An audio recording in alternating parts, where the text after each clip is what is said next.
কেউ একজন বলেছিল, প্রত্যেকের জীবনই একটা নদীর সঙ্গে জড়িত। সারা দেশ ঘুরে অনেক নদী দেখেছি জীবনে। শৈশবে পদ্মা দেখেছি।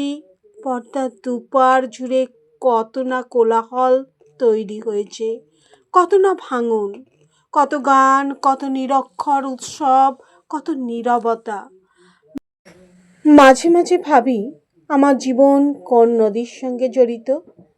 যে মেয়েটিকে প্রথম ভালোবেসেছিলাম, যে চোখ মেলে আমার দিকে তাকায়নি কখনো, সে শেষ পর্যন্ত একটা নদী হয়ে গেল, তমসা নদী। এখনো গভীর রাত্রে মাঝে মাঝে তার পাড়ে গিয়ে বসি। কবিতা নদীর সঙ্গে দেখা, কবি কালীকৃষ্ণ গুহ, পাঠে আমি পূর্ণিমা।